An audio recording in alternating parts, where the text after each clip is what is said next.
Okay, thank you. My presentation will be in English, and I hope everybody could follow and understand. I'm gonna start by giving you a Caribbean perspective of the private-public partnership that we've all been discussing for these past 2 days. And I'm gonna start with a short video. So I hope you could understand, and please enjoy.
Okay, while we're waiting, just to bring some context to the video, this is a foundation created by a mobile provider in Trinidad and Tobago, a telecommunications provider. The name of it is Digicel.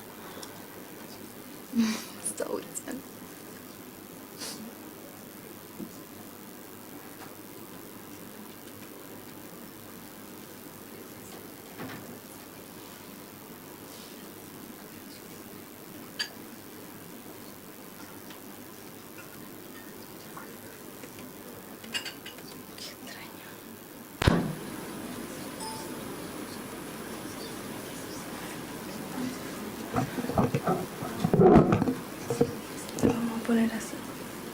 Love in Trinidad and Tobago since 2012. One of those particular communities would be those with special.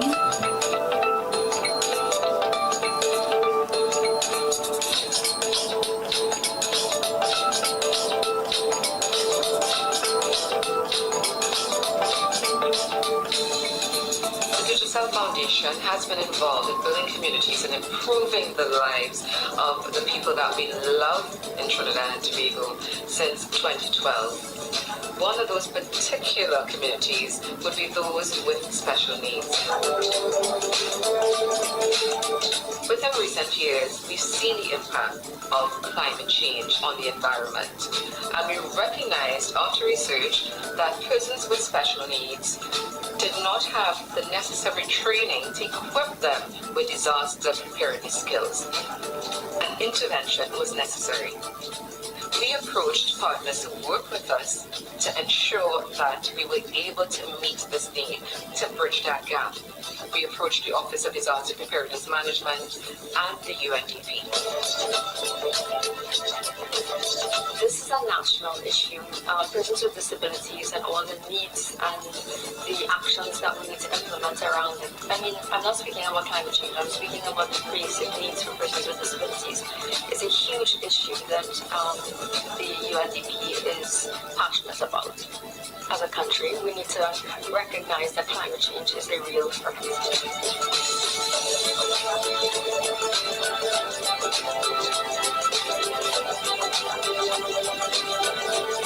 Can understand that this is basically unfunded and clearing services. Both organizations organizations readily came on board. The ODPM offered us training in terms of capacity building for the trainers, while the UNDP offered us funding through Australian AGF Small Grants Program. So, what are you chosen? A flashlight, right. For persons with disabilities, so they're a vulnerable group, and therefore you need to put special attention to understanding what are their needs, and therefore how we can best achieve those needs and integrate them that we're going to the adaptation plans for climate change. This particular project was a pilot project that we engineered in 5 schools. The schools were chosen in vulnerable areas in southeast Trinidad.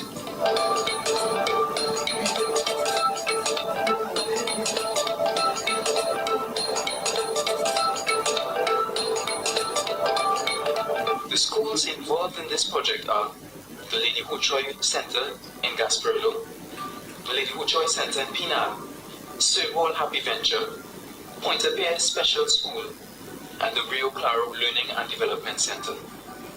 This work directly impacted over 200 persons in the central and southern regions and focused on assessing vulnerability, building capacity, strengthening disaster management frameworks, and sharing information. What do you see when there's a fire? Smoke. Smoke. Who takes smoke? Very good. And what else do you see? To achieve the goals of this initiative, the project was divided into 3 phases. Phase 1 and Phase 2 focused on building capacity within the students and the teachers of the schools participating in this project. A teacher training workshop and student training sessions were facilitated by the Office of Disaster Preparedness and Management and the Trinidad and Tobago Fire Service. Excellent. So we have to remember that when you go outside, to use the extinguisher, that PASS, P-A-S-S, that's the correct method to use to put out a fire using a fire extinguisher. These sessions use therapy-based tools and techniques and puppet shows to convert the lessons learned from the disaster management workshops into easily understood bites that the children could digest.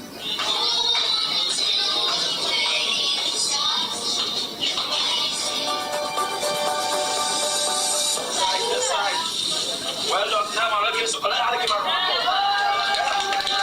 In Phase 3, the project focused on strengthening the disaster management frameworks of each school.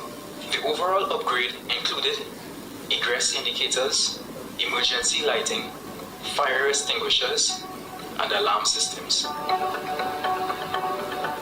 3 vulnerability reduction assessments were conducted throughout the life of this project. 1 at the beginning, 1 in the middle, and 1 at the end. In the end, due to the activity of this project, the teachers felt better able to respond to the occurrence of natural disasters. They also felt that the children were better able to identify and respond to each threat accordingly.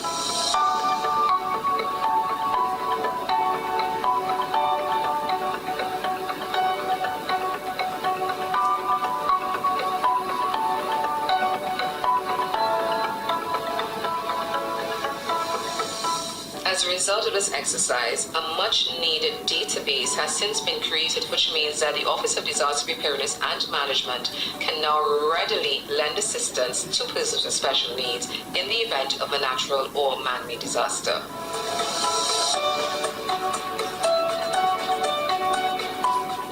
Our school are prone to many hazards. It's a flood-prone area where there are always storms, tropical storms that we need to look out for. It's prone to hurricane, earthquakes, and taking part in this workshop, it went in depth into showing us, what we need to put in place to deal with such emergencies.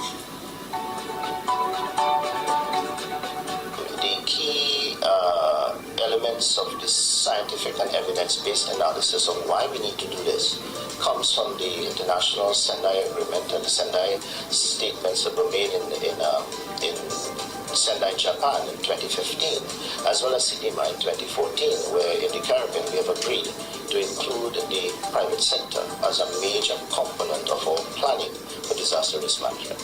Now, this is not just a mandate, it's based on scientific evidence that a country like Trinidad and Tobago stands to lose quite a lot of our capital investment in our country in terms of where we have reached economically, socially, and infrastructurally, environmentally. We stand to lose so much if we don't engage the private sector.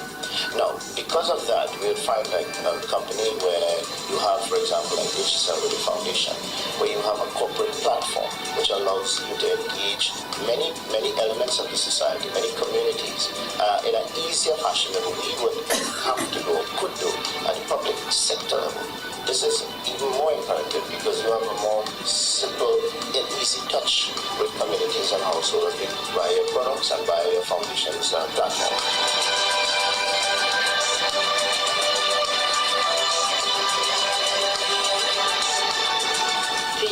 Project that we've just almost completed with Digital Foundation is one that the JAB Small Grants Program is extremely proud of.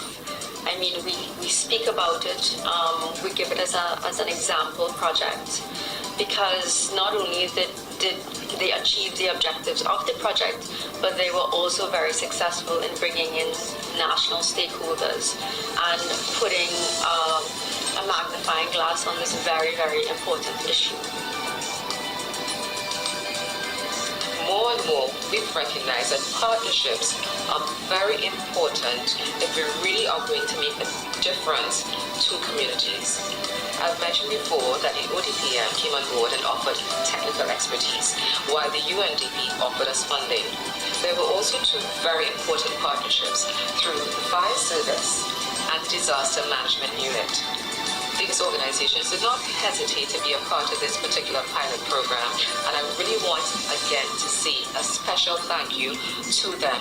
We could not have gotten this far without them, and we really do count this particular pilot program a success because of their contribution. I'm prepared. We are prepared. I am prepared. I am prepared. We are prepared. So I'm gonna cut it out there because I know most of my time has gone. So let me just start.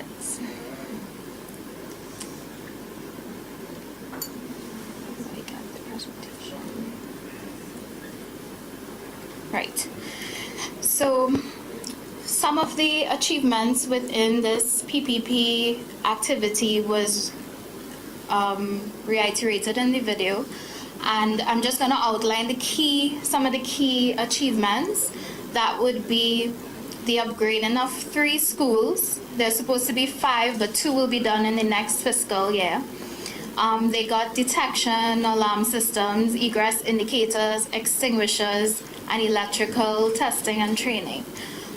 Also, one of the key deliverables from this project was this project video, which could be shown to other countries and duplicated, hopefully, as well as what we got on our end, the National Disaster Office, is that the private company assisted us in actually getting the information from the special needs homes, and we were able to map our vulnerable groups and homes within our community. So, just going on and moving along to some other achievements with private sector in Trinidad and Tobago.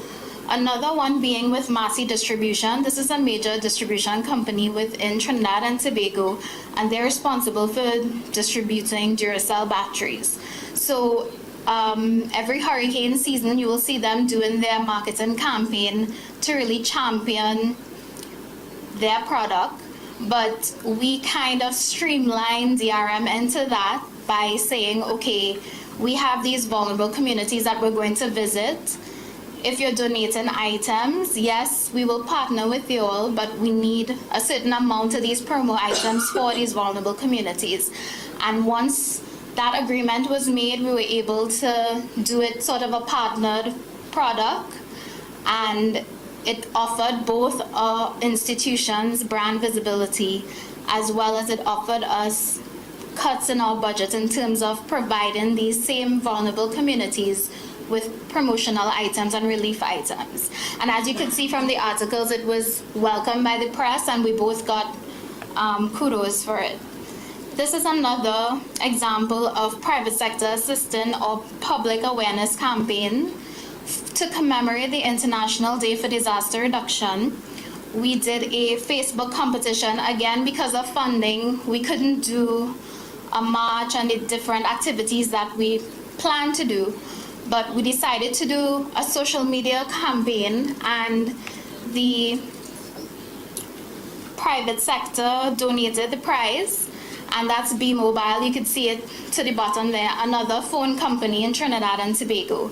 And because of their donation, we were able to get Digicel, the other phone company, they actually approached us and said, well, I see the other company is donating this.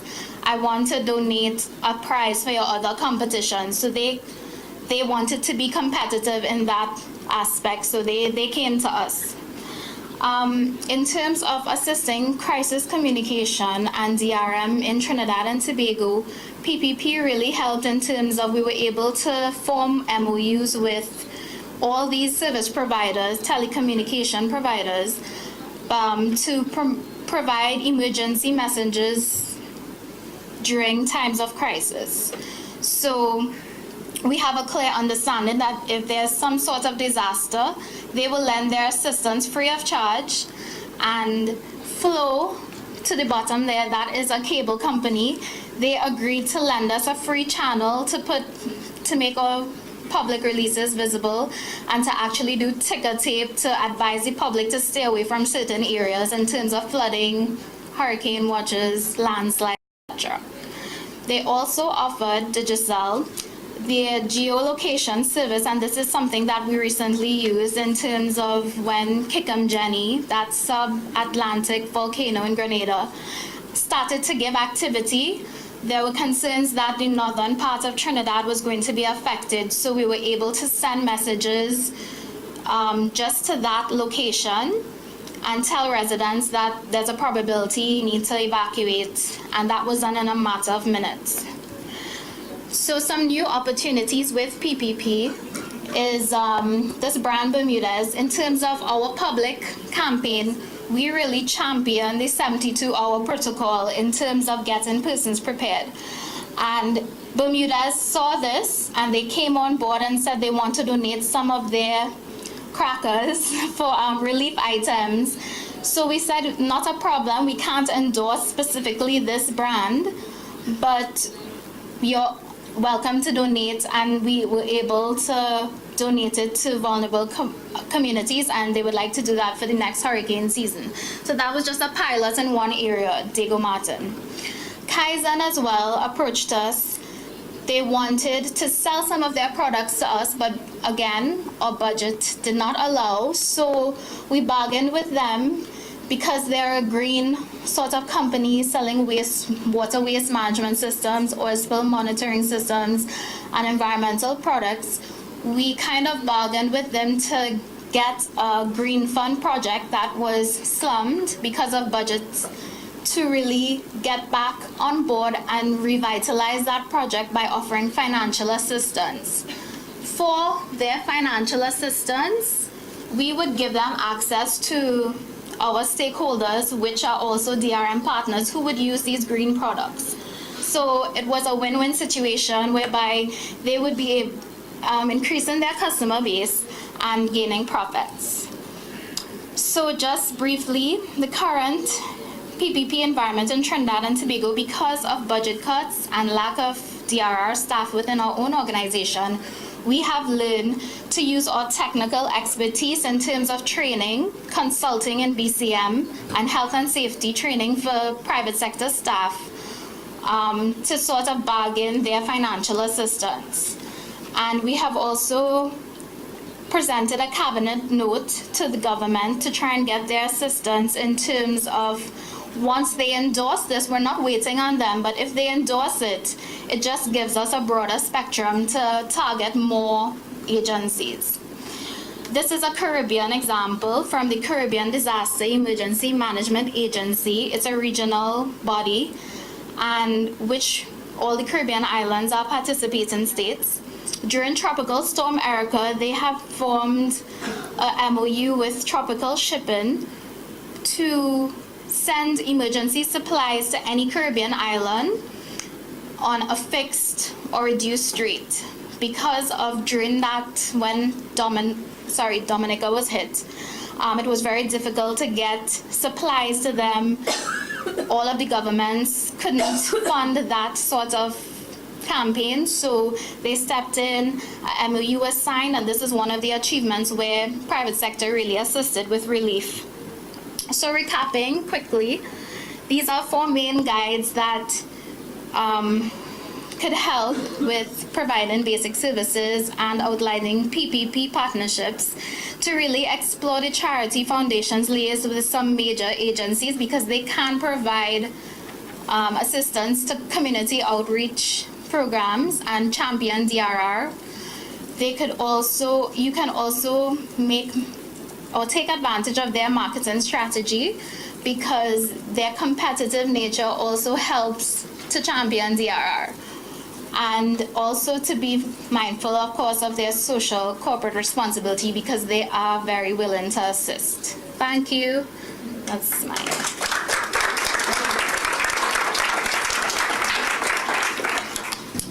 Muchas gracias a Arlini Timal por la presentación de esta perspectiva del Caribe.